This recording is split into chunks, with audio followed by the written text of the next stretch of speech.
نحمده ونصلي ونسلم على رسوله الكريم. اعوذ باللہ من الشیطان الرجیم. بسم اللہ الرحمن الرحیم. وَإِنَّكَ لَعَلَىٰ خُلُقٍ عَظِيمٍ. صدق اللہ العظیم. مبارکباد دنیا میں وہ شاہ مرسلی آیا، مبارکباد دنیا میں وہ شاہ مرسلی آیا، اس سے بڑھ کے پیغمبر نہیں آیا نہیں آیا. خدا کے بعد اس کی شان عالی سب سے برتر ہے، خدا کے بعد اس کی شان عالی سب سے برتر ہے. شہنشاہ زماں آیا، شہنشاہ زمیں آیا، صلی اللہ علیہ وسلم. صدیقہ بنت صدیق اکبر، حبیب آئے حبیب خدا، امہات المؤمنین امی عائشہ رضی اللہ تعالیٰ عنہا سے کسی نے پوچھا کہ حضرت محمد صلی اللہ علیہ وسلم کے اخلاق کیا ہیں؟ تو امی جان نے فرمایا کہ آپ کے اخلاق قرآن کے اخلاق ہے، قرآن کے اخلاق آپ کے اخلاق. دوسرا عنوان یہ سمجھ لیے کہ حکیم الاسلام قاری طیب صاحب رحمۃ اللہ علیہ فرمایا کرتے تھے کہ دو قرآن ہیں. ایک تو یہ 30 پاروں میں الف لام میم سے والناس تک، الحمد سے والناس تک کا قرآن ہے، اور ایک چلتا پھرتا قرآن محمد الرسول اللہ صلی اللہ علیہ وسلم کی ذات گرامی ہے. قرآن میں جو ہے وہ دیکھنا ہے کہ کس طرح ہے اور کیا ہے، کس طرح عمل کرنا ہے تو پیغمبر کو دیکھ لو. پیغمبر کی پوری زندگی قرآن کا نمونہ ہے. اگر ہمیں کامیابی چاہیے تو ہمیں قرآن پاک سے اپنے آپ کو وابستہ کرنا پڑے گا، اور محمد الرسول اللہ صلی اللہ علیہ وسلم کی حدیث اور سنت سے اپنے کو وابستہ کرنا پڑے گا. یہ دو چیزیں ہم میں آئے گی، قرآن و سنت، تو انسان اس دنیا میں بھی کامیاب ہوگا اور مرنے کے بعد کی ہمیشہ ہمیشہ کی زندگی میں کامیاب ہوگا. مجھے بیان تو کچھ اور کرنا تھا، لیکن برادر محترم حضرت مولانا عبداللہ صاحب زیدہ مجدکم نے وہ سورہ منافقین کا واقعہ چھیڑ دیا.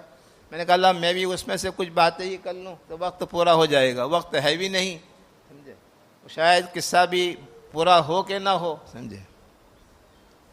عبداللہ ابن ابی ابن سلول یہ رئیس المنافقین تھا، یہ رئیس المنافقین تھا.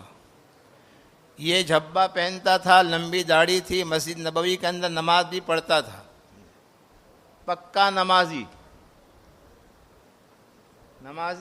پکا، اور جھبا لمبا، سمجھے، اور داڑھی خوب لمبی ماشاءاللہ.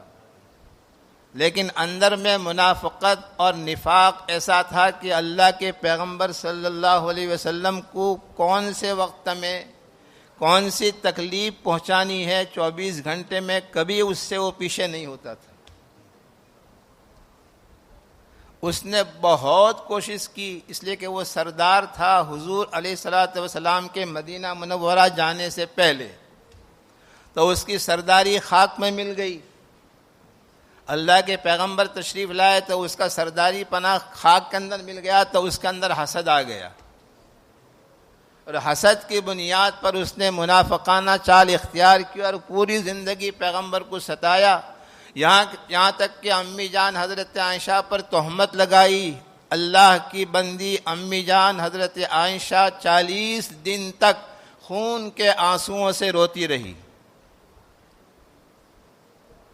اس نے اتنی کوشش کی، سمجھے، پیغمبر کے گھرانے پر اتنے حملے کیے، لیکن نور حق شمع رسالت کو بجھا سکتا ہے کون؟ جس کا حامی خدا ہو اسے مٹا سکتا ہے. فانوس بن کے جس کی حفاظت ہوا کرے، فانوس بن کے جس کی حفاظت ہوا کرے، وہ شمع کیا بجھے جسے روشن خدا کرے. بھائی دنیا میں کوئی کسی کو مٹا نہیں سکتا ہے، لاکھ کوئی حسد کر لے، لاکھ دشمنی کر لو، لاکھ غیبت کر لو، لیکن اللہ کا حکم چلے گا، کسی کا حکم۔ عزت اب خدا دے گا تو کوئی ذلیل نہیں کر سکتا۔ قل اللہم مالک الملک تؤتی الملک من تشاء وتنزع الملک ممن تشاء وتعز من تشاء وتذل من تشاء بیدک الخیر انک علی کل شیء قدیر۔ کس کے ہاتھ میں بھائی عزت اور ذلت؟ لیکن وہ قصہ تو لمبا ہے، پورا نہیں ہوگا۔ چلو میں اور ایک ذرا سمجھے دردناک قصہ سناتا ہوں تاکہ آپ اسی پر سمجھے، محبت کو جان لیں، محبت کسے کہتے ہیں۔ صحابہ کی محبت اور ہماری محبت میں کتنا فرق ہے۔ صحابہ نماز بھی پڑھتے تھے، کیا کرتے تھے؟ صحابہ روزے بھی رکھتے تھے اور زکوٰۃ بھی دیتے تھے، حج بھی کرتے تھے، قرآن بھی پڑھتے تھے، ذکر بھی، یہ سب تو ان کا کرنا ہی کرنا تھا۔ اور صحابی کا بول ایسا ہے کہ اس کے لیے جنت واجب ہے کہ نہیں؟ صحابی، پورے قرآن میں اللہ نے اعلان کر دیا رضی اللہ عنہم ورضوا عنہ، جب اللہ راضی ہو گیا تو جنتی ہے کہ نہیں؟ لیکن صحابہ سب کچھ کرنے کے بعد بھی اللہ کی رضا کی تلاش میں موت تک رہتے تھے۔ حضرت سواد ایک صحابی ہے رضی اللہ تعالی عنہ، جنگ بدر کا موقع تھا اور محدثین نے لکھا ہے کہ اللہ کے پیغمبر کی زبان سے جہاد سے پہلے آپ کی زبان پر جس کے نام کے ساتھ رحمہ اللہ آ جائے تو وہ شہید ضرور ہوتا ہے۔ یہ بشارت ہے شہادت کی۔ تو ان کے بارے میں آپ نے کہا تھا رحمہ اللہ بدر میں جانے سے پہلے تو ان کو یقین تھا کہ میں بدر کی لڑائی میں ضرور شہید ہو جاؤں گا۔ اتنا بڑا صحابی، نمازوں کا پابند، روزہ رکھنے والا، تلاوت کرنے والا، رات کو جاگنے والا، دن کو روزہ رکھنے والا، جب بدر کے میدان میں صف لگا دی گئی اور ساری صفیں بالکل برابر ہو گئی اور یہ ذرا سے آگے تھے، سمجھے، صف میں، اللہ کے پیغمبر صلی اللہ علیہ وسلم نے اپنی تلوار کے پلے سے ذرا ان کو سیدھا کیا تلوار سے کہ سواد برابر ہو جاؤ، سواد برابر ہو جاؤ۔ تو سواد برابر تو ہو گئے، لیکن کہا کہ یا رسول اللہ صلی اللہ علیہ وسلم مجھے آپ سے بدلہ لینا ہے، مجھے تکلیف ہوئی، آپ نے تلوار سے مجھے برابر کیا صف میں، مجھے تکلیف ہوئی، مجھے بدلہ لینا ہے۔ اب پیغمبر کا تو بھائی کیا مقام ہے، سمجھے، تم ستانے کے عادی ہو، ہم معاف کرنے کے عادی ہیں، تم ستانے کے عادی ہو، ہم معاف کرنے کے عادی ہے۔ سواد تو پھر سواد تھا، سمجھے۔ اب میدان سجا ہوا ہے، بدر کا میدان سامنے ہے اور کافر 1000 ہے یا 313 ہے۔ اب یہ بدلہ کے لیے کہہ رہا ہے، صحابہ کہتے تو کیا کر رہا ہے سواد؟ کہا نہیں بدلہ لینا ہے۔ کہا بدلہ لے لے، اللہ کے پیغمبر نے کہا نہیں میرے بدن پر کپڑا نہیں ہے، آپ کپڑا اتاریے۔ کیا کہا؟ اللہ کے پیغمبر نے اپنا کرتا نکال دیا، سواد پیچھے آئے اور مہر نبوت کا بوسہ لیا۔ اس کے بعد آگے آ کر کہا آپ کے یا رسول اللہ صلی اللہ علیہ وسلم، سواد کے پاس سب کچھ ہے لیکن مجھے کسی پر یقین نہیں ہے کہ اللہ میری مغفرت کر دے گا۔ آپ نے میرے بارے میں اشارہ کر دیا ہے کہ میں شہید ہو جاؤں گا اس میدان جنگ کے اندر، بدر کے اندر، تو میں چاہتا ہوں کہ آخری وقت میں میرے ہونٹ سے آپ کی مہر نبوت ٹچ کر جائے، مس ہو جائے، تاکہ میرے سارے گناہ معاف ہو جائے۔ یہ صحابہ ہے کیا بھائی؟ سب کچھ کرنے کے بعد ابھی اپنی مغفرت کی تلاش میں ہے، اور ہم اگر ایک مرتبہ تھوڑا سا کر لیتے ہیں اور کچھ تھوڑا سا 2 رکعت نماز زیادہ پڑھ لی تو اپنے سے بڑا کوئی صوفی نہیں۔ اللہ ہمیں معاف فرما دے، سمجھے۔ صحابہ کی تو ہمیں ہوا بھی نہیں لگی ہے نا۔ صحابہ اگر ابھی آ جائے تو ہمیں کافر ہی کہیں گے، وہ ہمیں مسلمان نہیں کہیں گے بھائی۔ مسجد تو خالی ہوتی ہے 5 وقت میں، اذان مائک میں ہو رہی ہے، ہر گھر کے اندر ریسیور ہے، ماشاءاللہ ہر ایک ماں بہن بھی سن رہی ہے اور ہمارے بھائی بھی سن رہا ہے، لیکن نماز غائب ہے. فجر کہاں چارپائی پر بیڈ پر ہو رہی ہے، اور ظہر میں پتہ نہیں کہاں کنٹری میں گھوم رہا ہے، اور شام کو آگے کبھی قضا کی کہ نہیں کی، وہ قضا تھوڑی ہے.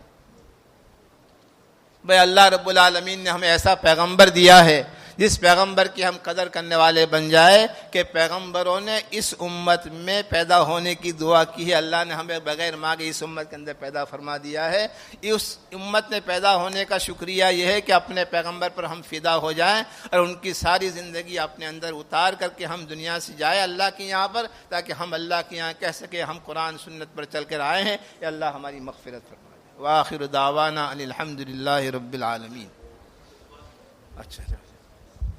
So mashallah, just quickly, I'll translate very briefly. Mashallah, Maulana gave a very passionate bayan. So Maulana mentioned at the beginning that if we want success, we need the Quran and the Sunnah. Aisha radiallahu anha relates regarding Rasulullah sallallahu alaihi wasallam, kana khuluqu al-Quran. If you want to know what was the character of Rasulullah sallallahu alaihi wasallam, it was the Quran. And we have to hold on to these two things, the Quran and the Sunnah. And that's our only and only avenue for success. Then Maulana said that, Maulana Abdullah had mentioned Surah Munafiqun. So the Raisul Munafiqun, or the head of the hypocrites, was Abdullah ibn Ubay ibn Salul. Abdullah ibn Ubay ibn Salul, he wore a jabba, just like how the other Sahaba did. Had a big beard, just like how the Sahaba had. He read 5 times Salah. But what was the issue? The inside. He had hatred for Rasulullah sallallahu alaihi wasallam because he was hopeful of becoming the king of Medina. And then Rasulullah sallallahu alaihi wasallam came and squashed all of that. So what happened now was Abdullah bin Ubay, he left no stone unturned in harming Rasulullah sallallahu alaihi wasallam and his family, so much so that he slandered the wife of Rasulullah sallallahu alaihi wasallam, the mother of the believers, Aisha radiallahu ta'ala anha. Maulana then mentioned that what is muhabbat? We talk about love, right? That was the difference. Abdullah bin Ubay showed by his clothing or his beard or his namaz, his salah, that I have love. That's not real love, because real love means that you're going to follow in every aspect. On the other hand, there's it is a sahabi, a real companion. Sawad radiallahu ta'ala an. The Prophet sallallahu alaihi wasallam before one of the battles said that, when he addressed his name, he said, Rahmatullahi alayhi, or Rahimahullah. And that was an indication that he's going to get martyrdom. He's going to get martyrdom. Prophet sallallahu alaihi wasallam, before the battle would take place, he would go around and he'd make sure they're standing in correct formation. This sahabi, he was a bit out of the rank. Prophet sallallahu alaihi wasallam, with a stick or a sword, he just touched him to go back. The sahabi is very, very clever. Now look at how clever he is. He said, "O Messenger of Allah, you've hurt me. You've hurt me and I want revenge." Prophet sallallahu alaihi wasallam, Allahu Akbar, he said, "Come, no problem. Hit me just how I had hit you." He said, "O Messenger of Allah, I'm not wearing any clothing, any top piece. You touch my bare body." Prophet sallallahu alaihi wasallam removed his upper garment. The Sahabi went and he kissed the seal of prophethood that was on the back of Rasulullah sallallahu alaihi wasallam. And then he said, "O Messenger of Allah, I've understood from your speech before we got here that I'm going to be martyred. So all my hope is that my mouth and my lips will touch your blessed body. And I'm hopeful that by virtue of this, Allah subhanahu wa ta'ala will forgive me." Maulana said the Sahaba did a lot. They prayed salah. They did everything they had to do. But yet they were fearful for hereafter. And we have to ask ourselves now that sometimes we pray one salah and we think we've done a lot. We do one good deed, we've done a lot. That's not muhabbat. True muhabbat demands that we hold fast to every aspect of the sunnah of Rasulullah sallallahu alaihi wasallam. Allah Ta'ala grant us the tawfiq. اللهم لك الحمد كما أنت أهل فصل وسلم على سيدنا محمد كما أنت أهل وافعل بنا ما أنت أهل فإنك أهل التقوى وأهل المغفرة سبحان ربي العلي الأعلى الوهاب يا حليم يا عليم يا علي يا عظيم يا ذا الجلال والإكرام يا حي يا قيوم برحمتك نستغيث الہی صدقہ پیران عظام دم آخر ہو ہمارا نیک انجام، تو فعل آل و اصحاب و سرفراز ہو تیرا فضل ہر دم ہمارا دم ساز، وہ قوت بخش دے اے رب عالم کہ اپنے نفس پر قابو ہو ہر دم، بوقت نزا ہو کلمہ زباں پر اٹھیں نیکوں میں شامل روز محشر، غرض دونوں جہاں میں کر تو امداد بحق ہر ہماؤ عباد زہاد، اللہم انا نسألک من خیر ما سالک منہ نبیک سیدنا محمد صلی اللہ علیہ وسلم ونعوذ بک من شر ما استعاذ منہ نبیک سیدنا محمد صلی اللہ علیہ وسلم وانت المستعان وعلیک البلاغ ولا حول ولا قوة الا باللہ، ربنا تقبل منا انک انت السمیع العلیم وتب علینا انک انت التواب الرحیم، سبحان اللہ وبحمدہ سبحانک اللہم وبحمدک نشہد ان لا الہ الا انت نستغفرک ونتوب الیک، سبحان ربک رب العزت عما یصفون۔